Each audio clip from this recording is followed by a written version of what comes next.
शुरुआत में एक प्रश्न किया था आपसे कि आज के इस आयोजन का नाम हमने शिव नैरी संकल्प ही क्यों दिया। इस शिव नैरी संकल्प का आखिर तात्पर्य क्या है?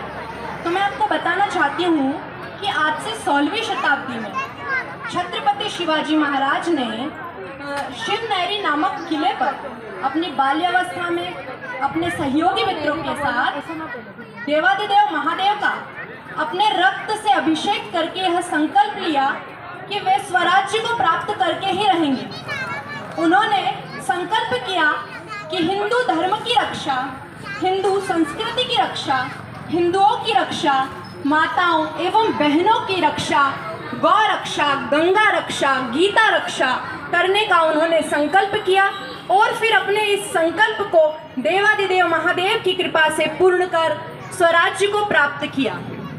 अब आज 21वीं शताब्दी में आज के स्वराज्य में हमारी क्या भूमिका है, हमें हमारी भूमिका किस प्रकार निश्चित करनी है, यह मैं आपको बताना चाहती हूँ। हमारी हिंदू संस्कृति में जब मंदिरों में आरती के पश्चात हम जय घोष करते हैं, क्या कहते हैं? हिंदू धर्म की जय हो या धर्म की जय हो कहते हैं ना। तो क्या कह देने मात्र से हिंदू धर्म की या धर्म की जय हो जाएगी क्या?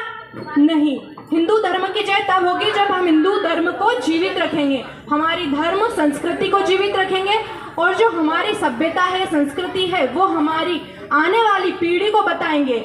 हमारे जो धर्म जागरण के मंदिर जैसे केंद्र हैं, वहाँ पर शाम को होने वाली आरती में हम हमारे बच्चों को भेजें ताकि उनमें हमारी संस्कृति और हमारे धर्म की जानकारी उनको मिले और उनको हमारी संस्कृति का ज्ञान हो, जिससे कोई अन्य उन्हें अपने धर्म से विचलित न कर सके, अपने धर्म से भटका न सके। फिर इसके बाद हम क्या कहते हैं? अधर्म का नाश हो। तो क्या कह देने मात्र से अधर्म का नाश हो जाएगा? नहीं होगा। पहले ये समझते हैं अधर्म क्या है। अधर्म किसे कहते हैं? कोई भी बुरा कर्म, जैसे समाज में जो व्याप्त नशाखोरी जैसी बुराइयां हैं, उन्हें समाज से और हमारे देश से जड़ से उखाड़ कर फेंकना होगा, तभी अधर्म का नाश होगा। अन्यथा अधर्म का नाश होगा क्या? हो जाएगा क्या अधर्म का नाश? नहीं। ऐसी कई प्रकार की विकृतियां हमारे समाज में व्याप्त हैं, तो इन्हें हमें जड़ से उखाड़ कर फेंकना होगा। क्योंकि क्या होता है कि कोई व्यक्ति यदि नशा करता है तो उसके मन मस्तिष्क में बुराइयां व्याप्त होने लग जाती हैं और वह बुरा कर्म करने की ओर आसक्त हो जाता है और अधर्म के मार्ग पर चल पड़ता है और फिर गलत काम करने लगता है। तो सबसे पहले हमारा ये दायित्व बनता है कि हम हमारे घरों से, हमारे घर को नशे से मुक्त करें, फिर समाज को और फिर देश को नशे से मुक्त करने के लिए कार्य करें। फिर इसके बाद हम क्या? सद्भावना हो। तो प्राणी अर्थात क्या?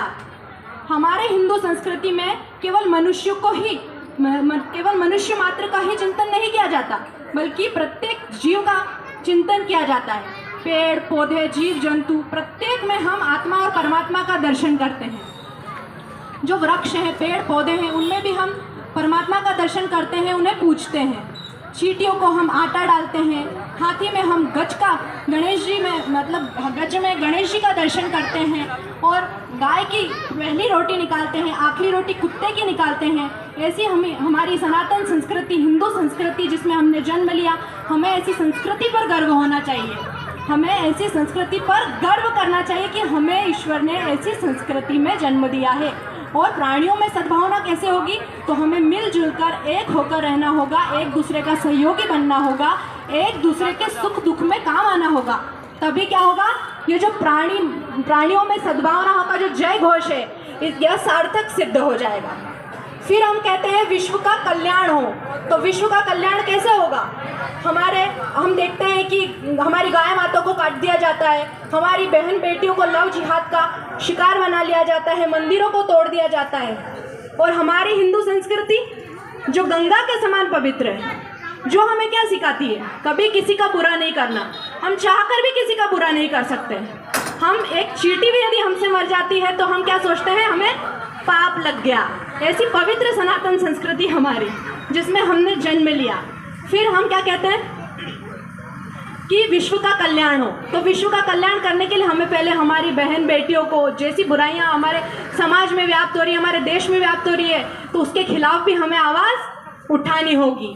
एक बार किसी पंछियों से किसी ने पूछा कि आग लगी पेड़ में जलने लागे पात, तुम क्यों बैठे पंछियों जब पंख तुम्हारे पास। तो उन पंछियों ने बड़ा ही सुंदर उत्तर दिया।